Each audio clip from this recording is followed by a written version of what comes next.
दोनों और एक तरफ आस्था, इन दोनों का क्लैश देखने को मिलता है। बहुत सारे लोग इनको चीयर कर रहे होते हैं और जो फ्लेगोनियन का छोटा भाई होता है ना, वो बोलता है कैसे यूनो आस्था के खिलाफ होल्ड कर पा रहा है, क्योंकि आस्था के पास एंटी मैजिक है और वो मैजिक का इस्तेमाल कर रहा है, वो कैंसल आउट होना चाहिए। और फ्लेगोनियन भी ऐसा ही पूछता है कि कैसे होल्ड कर पा रहा है, और वो बोलता है क्योंकि जो यूनो है ना, वो कॉन्स्टिट्यूंसली अपने मैजिक का इस्तेमाल कर रहा है, वो अपने स्वॉर्ड में माना फ्लो कर रहा है एकदम से हाई डेंसिटी के साथ। इसी की वजह से अगर उसका मैजिक कैंसल आउट हो जाता है तब भी वो सीधा मैजिक उसके लेयर की तरह आता है, एक लेयर खत्म होगी तो दूसरी आती है, और इससे वो बहुत सारा माना इस्तेमाल कर रहा होता है। और हम देखते हैं आस्था और यूनो दूर दूर जा चले जाते हैं और अपना यूनो अपने स्टार मैजिक का इस्तेमाल करता है और आस्था के ऊपर बीम इस्तेमाल करता है। इसके बाद यूनो अपना बहुत सारे स्टार मैजिक का इस्तेमाल करता है और हम देखते हैं जैक को, वो भी बोल रहा है ये बैटल बहुत ही खतरनाक वाली है।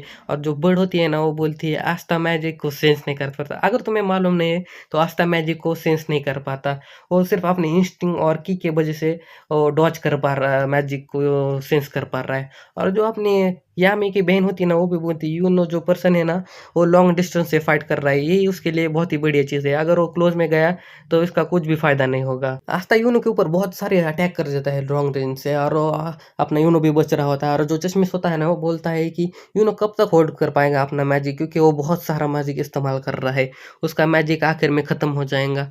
और इन दोनों में से कौन हारेगा? क्या पहले या यूनो का मैजिक खत्म होगा या फिर आस्था अपने लिमिट तक पहुंच जाएगा? और उसके बाद हम देखते हैं अपना आस्था डीमन डुएलर स्वॉर्ड निकालता है और अपने यूनो के ऊपर पॉइंट करता है, जिसकी वजह से वो टेलीपोर्ट नहीं कर पाता। अब वो मूव कर सकता है अपने स्पीड से, लेकिन टेलीपोर्ट नहीं कर पाता अब। और आस्था सीधा उसके ऊपर चार्ज कर देता है अपने स्वॉर्ड से, और वो अपने अपने स्वॉर्ड से उसे यूनो ब्लॉक तो कर लेता है, लेकिन जो इसका इम्पैक्ट होता है ना, उससे वो पत्थर में जाके बिठ जाता है और उससे सर से बहुत सारा खून आ रहा होता है। उसके बाद यूनो पत्थरों का इस्तेमाल करने लगता है, आस्था के ऊपर पत्थर फेंकने लगता है। जो हमारा मैग्मा होता है ना, वो बोलता है तो आस्था की कमजोरी का इस्तेमाल कर रहा है यूनो, क्योंकि आस्था के ऊपर मैजिक तो इस्तेमाल नहीं कर सकती, क्योंकि इसके ऊपर कोई भी इफेक्ट नहीं होता, लेकिन फिजिकल अटैक का उसके ऊपर इफेक्ट होता है। और हम देखते हैं आस्था के हाथों से उसके दोनों स्वॉर्ड चले जाते हैं, और हमारा अलग बोलता है तो इतनी देर से यूनो ये ट्राई कर रहा था उसकी स्वॉर्ड से अलग करने का। और हम देखते हैं उसका स्टार मैजिक एक तरफ आ जाता है, और हम देखते हैं वो एक बड़े से पत्थर के ऊपर आ जाता है, और वो सीधा पत्थर होता है ना बड़ा वाला, आस्था के ऊपर आ जाता है। और आस्था देख के बहुत ही हैरान हो जाता है, बहुत सारे लोग वो हैरान हो जाते हैं, और उसके ऊपर वो पत्थर गिर जाता है। अगर उसकी जगह और कोई होता ना आस्था की जगह, वो सीधा मर जाता, लेकिन आस्था है इसलिए वो जिंदा है।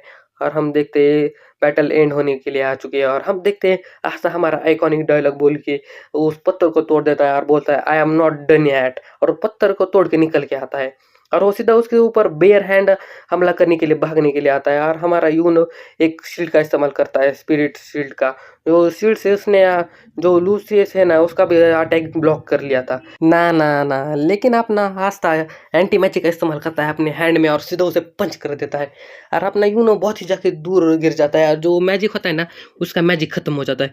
और अपना जो वंजन होता है चिल्लाता है यूनो, उसका बहुत सारा मैजिक खत्म हो जाता है, लेकिन अपना यूनो हार नहीं मानता, अपनी लिमिट को पुश करता है और मैजिक का इस्तेमाल करता है और उसके ऊपर चार्ज करने लगता है। बहुत सारे लोग हैरान हो जाते हैं, लेकिन तभी आस्था अपने डेमन स्लेयर स्वॉर्ड को बुला लेता है और सीधा उसके ऊपर हमला कर देता है, और ये बैटल यही खत्म हो जाती है।